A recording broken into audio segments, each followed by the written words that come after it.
28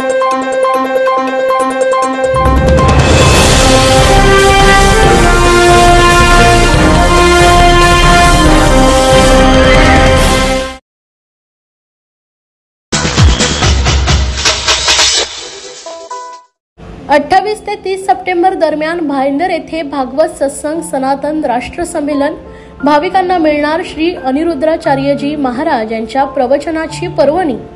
आमदार प्रताप सरनाईक यांनी दिनांक 28 सप्टेंबर ते दिनांक 30 सप्टेंबर दरम्यान भागवत सत्संग सनातन राष्ट्र संमेलनाचं आयोजन केलं आहे। स्वर्गीय बाळासाहेब ठाकरे मैदान भाईंदर येथे दररोज दुपारी 3 ते सायंकाळी 7 या वेळेत हा सत्संग संपन्न होईल। मीरा भाईंदरच्या नागरिकांना या भागवत सत्संग सनातन राष्ट्र संमेलनाच्या माध्यमातून भक्तिमय वातावरणाची अनुभूती मिळणार आहे। मीरा भाईंदरमध्ये पहिल्यांदाच इतक्या भव्य प्रमाणात या संमेलनाचं आयोजन करण्यात आलं असून शहरात उत्साहाचं वातावरण आहे। या भागवत सत्संग सनातन राष्ट्र संमेलनास प्रमुख प्रवचनकर्ते म्हणून श्री अनिरुद्धाचार्यजी महाराज उपस्थित राहणार आहे। 3 दिवस त्यांचं प्रवचन होणार आहे, तर तिसऱ्या दिवशी परमपूज्य बालयोगी श्री सदानंद महाराज, अनंत श्री विभूषी श्री अयोध्या कोसले सदन पीठाधीश्वर जगद्गुरु रामानुजाचार्य स्वामी श्री वासुदेवाचार्य विद्याभास्करजी महाराज, अनंत श्री विभूषी श्री पश्चिमान्माया द्वारका शारदा पीठाधीश्वर जगद्गुरु शंकराचार्य स्वामी श्री सदानंद सरस्वतीजी महाराज, स्वामी गोविंद देवगिरी महाराज, कोषाध्यक्ष राम जन्मभूमी तीर्थक्षेत्र न्यास गजानन जोतकर गुरुजी, अयोध्या श्री राम मंदिर प्राण प्रतिष्ठा पुरोहित या आदींचंही या संमेलनात प्रवचन होणार आहे। मीरा भाईंदरमधील सर्व नागरिकांनी या कार्यक्रमास आवर्जून उपस्थित राहावं असं आवाहन आयोजक आमदार प्रताप सरनाईक यांनी केलं आहे। तर 30 सप्टेंबर रोजी राज्याचे मुख्यमंत्री एकनाथ शिंदे यांची प्रमुख उपस्थितीत सत्संगमध्ये सहभागी झालेल्या संत महात्म्यांचा सन्मान करण्यात येणार आहे।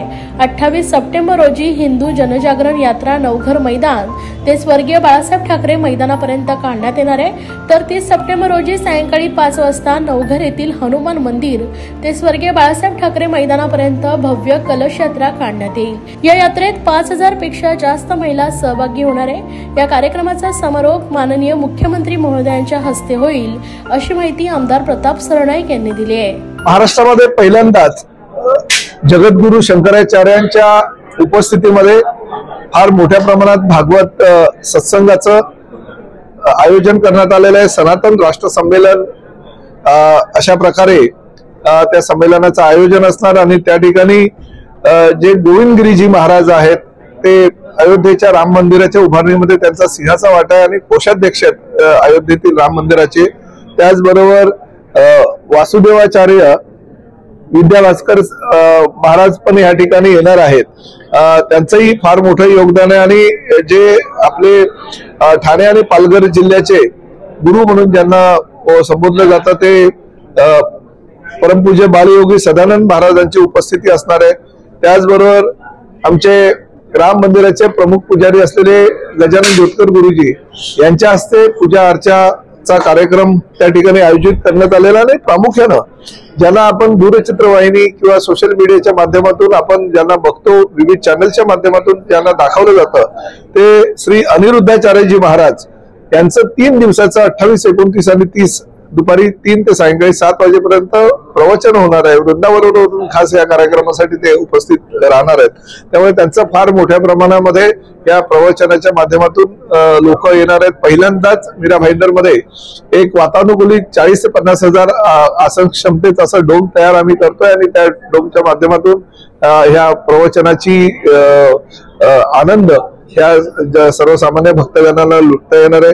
राज्याचे मुख्यमंत्री आदरणीय एकनाथ शिंदे साहेब हे 30 तारखेला सायंकाळी 7 वाजता त्या ठिकाणी उपस्थित राहून सगळ्या मान्यवर साधू संतांचं त्या ठिकाणी त्यांचा सन्मान करतील। त्यांचा आदरांत सन्मान केल्यानंतर माननीय मुख्यमंत्र्यांचं मार्गदर्शन हे मीरा भाईंदर आणि प्रामुख्याने महाराष्ट्रातला उद्देशून जनतेला होणार आहे।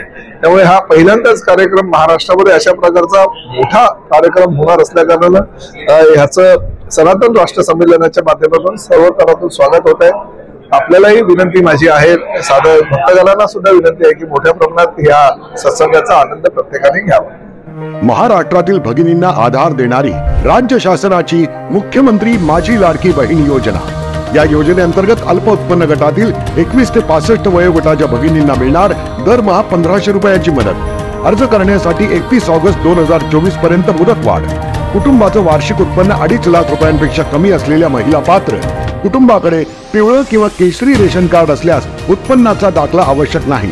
पांढरं रेशन कार्ड असेल किंवा रेशन कार्ड नसेल तर कुटुंबाचं वार्षिक उत्पन्न 2.5 लाखांपेक्षा कमी असल्याचा दाखला आवश्यक। योजनेसाठीचा ऑनलाईन अर्ज नारी शक्ती दूत ऍप वरून किंवा पोर्टलवर भरता येईल। ज्या भगिनींना ऑनलाईन अर्ज भरता येत नसेल त्यांच्यासाठी अंगणवाडी, ग्रामपंचायत, वॉर्ड ऑफिस, सेतू सुविधा केंद्रामध्ये किंवा आशाताई बचत गटाच्या CRP यांची मदत उपलब्ध। आता आपल्याला अभिमानाने म्हणता येईल, सुखी आणि सुरक्षित आहे माझी लाडकी बहीण। राज्य सहकारी बँक कर्मचाऱ्यांना पेन्शन, सहकारी बँक कर्मचाऱ्यांना मोठा दिलासा। निवृत्तीनंतर दरमहा 10,000 रुपये पेन्शन। राज्य सहकारी बँकेच्या 507 कर्मचाऱ्यांना लाभ। योजनेसाठीची गुंतवणूक बँकेचीच। बँक कर्मचाऱ्यांकडून कोणतेही योगदान घेणार नाही। कर्मचाऱ्यांची काळजी बँक घेणार। महाराष्ट्र राज्य सहकारी बँक यांनी आपल्या कर्मचाऱ्यांना निवृत्तीनंतर पेन्शन देण्याचा निर्णय घेतलाय। दर महिन्याला 10,000 रुपये इतकी पेन्शन निवृत्तीनंतर कर्मचाऱ्याला मिळणार आहे। यामुळे 507 कर्मचाऱ्यांना लाभ प्राप्त होणार आहे। या योजनेसाठी लागणारी सर्व गुंतवणूक राज्य सहकारी बँक करणार आहे। या योजनेकरिता बँकेचे कर्मचाऱ्यांकडून कोणतेही योगदान घेण्यात येणार नाही। महायुती सरकार सहकारी बँक कर्मचाऱ्यांच्या पाठीशी।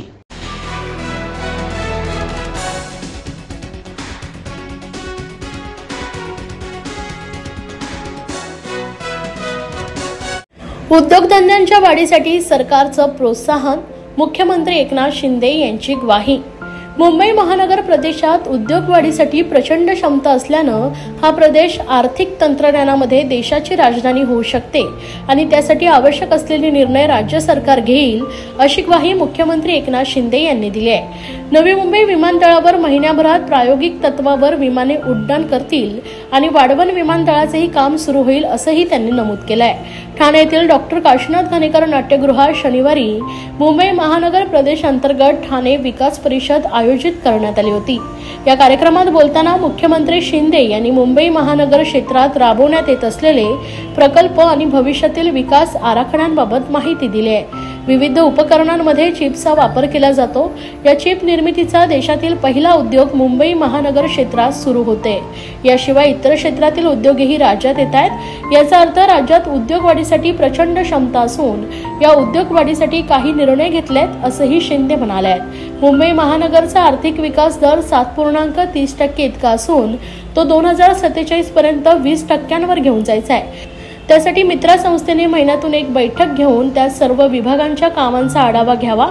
त्यात ज्या अडचणी समोर येतील त्या सोडवण्यासाठी निर्णय घेऊ, असेही ते म्हणाले। बाळासाहेब ठाकरे यांचं 40,000 नागरिकांना घर देण्याचं स्वप्न होतं। त्यासाठी योजना आणल्या, पण प्रत्यक्षात घरे मिळू शकली नाहीत। त्यामुळे योजनेतील त्रुटी दूर करून सर्व नागरिकांना घरे कशी मिळतील यावर लक्ष केंद्रित केले, असंही त्यांनी म्हटलंय। तर सेवा उद्योग व रोजगार निर्मितीसाठी चालना मुंबई महानगर क्षेत्र आंतरराष्ट्रीय आर्थिक विकास केंद्र म्हणून विकसित करण्यात येतोय। यासाठी ठाणे जिल्हाधिकारी अशोक शिंगारे आणि मित्रा संस्थेने संयुक्तपणे ठाणे विकास परिषद आयोजित केली होती। या सर्वांसाठी घरे, माहिती तंत्रज्ञान व आधारित सेवा उद्योग, पर्यावरणीय स्थिरता आणि रोजगार निर्मिती असे 5 गट तयार करण्यात आले। या क्षेत्राशी संबंधित प्रतिनिधीशी चर्चा करून सविस्तर अहवाल तयार करून तो मुख्यमंत्री शिंदे यांना पाठवण्यात येणार आहे।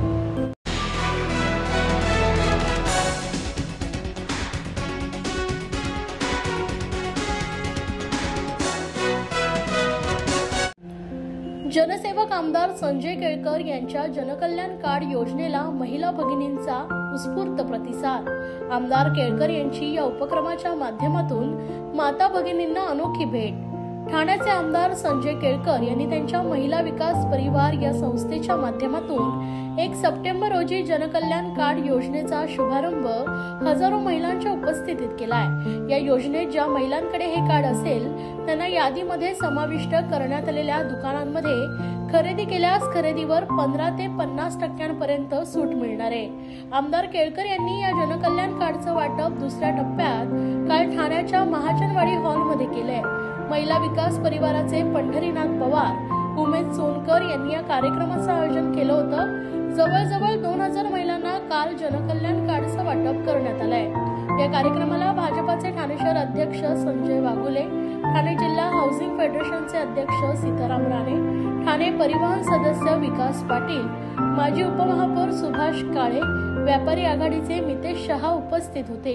आमदार केळकर यांनी माता भगिनींशी संवाद साधताना प्रथम सर्वांना कन्या दिनाच्या शुभेच्छा दिल्या। जनकल्याण कार्डची माहिती दिली। महिला सक्षमीकरण, महिला सबलीकरण हा आमचा महत्त्वाचा उद्देश आहे। आमच्या महिला विकास परिवार संस्थेच्या माध्यमातून अनेक महिला बचत गटांना आम्ही रोजगार देत असतो। मुलींना स्वरक्षणाचे धडे देत आहोत। महिलांच्या पाठीशी ठामपणे उभं राहण्याचं काम महिला विकास परिवार करते। 1500च्या वर मुलींना संगणक प्रशिक्षण दिलंय। पुढील काळात अनेक भागात कार्यक्रम घेऊन जनकल्याण कार्डचं वाटप करणार असल्याचं आमदार केळकर यांनी बोलताना सांगितलंय। आज जागतिक कन्या दिन आहे आणि या दिवसाचं महत्त्व समोर ठेवून ठाणे शहरामधल्या आमच्या महिला शक्तीला आम्ही जनकल्याण कार्डाचं वाटप केलं आहे। 1 सप्टेंबरला याची आम्ही सुरुवात केली।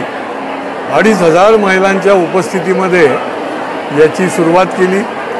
जनकल्याण कार्ड याचा अर्थ 80 आस्थापनांची यादी त्यांच्याकडे आहे की ज्या दुकानामध्ये मग ते साडी, ड्रेस मटेरियलपासून ते फुटवेअरपर्यंत की त्या ठिकाणी हे जनकल्याण कार्ड दाखवल्यानंतर त्यांना 15% ते 50% सवलत मिळणार आहे। महिला विकास परिवारच्या सदस्य ज्या होतात त्यांना हे जनकल्याण कार्ड महिला शक्तीसाठी आम्ही ही एक वेगळी आगळी योजना आहे।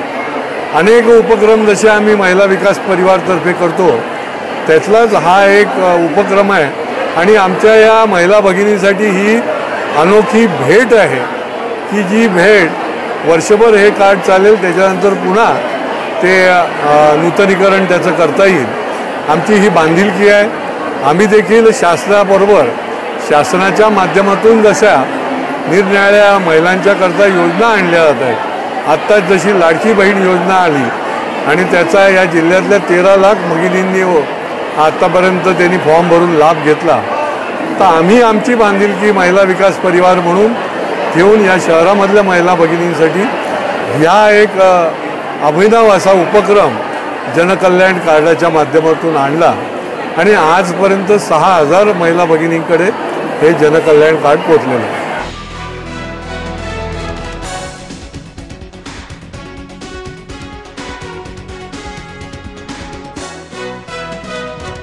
जिजाऊ शैक्षणिक व सामाजिक संस्था महाराष्ट्र राज्य यांच्या वतीने ठाणे शहर विभागात जिजाऊ आरोग्य क्लिनिकचं उद्घाटन संस्थापक अध्यक्ष निलेश सामरे यांच्या हस्ते करण्यात आलंय।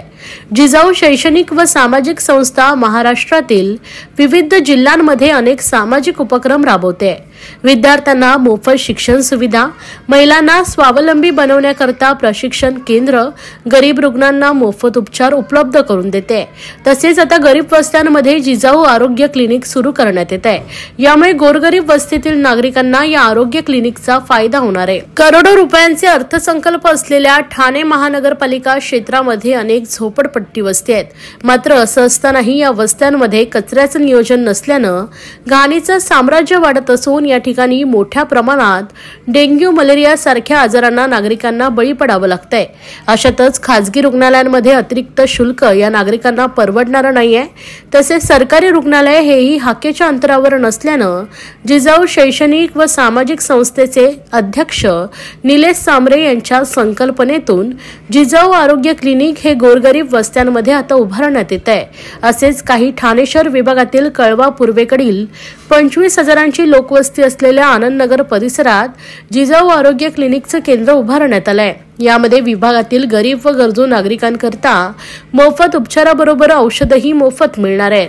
जिजाऊच्या वतीने पालघर जिल्ह्यातील झडपोली येथे मोफत सुसज्ज अशा रुग्णालयाचीही उभारणी करण्यात आली असून त्या ठिकाणी मोठमोठ्या शस्त्रक्रिया या मोफत केल्या जातात। ही सर्व सुविधा गोरगरीब जनतेकरता जिजाऊ संस्थेचे अध्यक्ष निलेश सामरे यांच्या संकल्पनेतून उभारण्यात आली आहे। असं असताना मुख्यमंत्री एकनाथ शिंदे यांच्या हजारो कोटींचा अर्थसंकल्प असलेल्या ठाणे महानगरपालिका क्षेत्रातही अनेक ठिकाणी गोरगरीब वस्तीपर्यंत नागरिकांना मोफत सुविधा उपलब्ध होत नाही। हीच बाब लक्षात घेत जिजाऊ शैक्षणिक सामाजिक संस्थेच्या वतीने जिजाऊ आरोग्य क्लिनिक उभारण्यात आले। याचा लोकार्पण सोहळा जिजाऊचे संस्थापक अध्यक्ष निलेश भगवान सामरे यांच्या हस्ते शनिवारी पार पडलाय। याचबरोबर या परिसरातील समर्थ विद्यालयातील विद्यार्थ्यांना निलेश सामरे यांच्या हस्ते शैक्षणिक साहित्यांचं वाटपही करण्यात आलंय। जिजाऊ ही संस्था समाजातील गोरगरीब विद्यार्थ्यांना शिक्षणाच्या मूलभूत हक्कापासून वंचित राहू नये याकरता नेहमी प्रयत्न करत असते। याचाच एक भाग म्हणून कळवा पूर्व आनंदनगर परिसरातील समर्थ विद्यालयात गरीब व गरजू विद्यार्थ्यांना जिजाऊ शैक्षणिक सामाजिक संस्था यांच्या वतीने निलेश सामरे यांच्या हस्ते या शैक्षणिक साहित्यांचं वाटप करण्यात आलं आहे।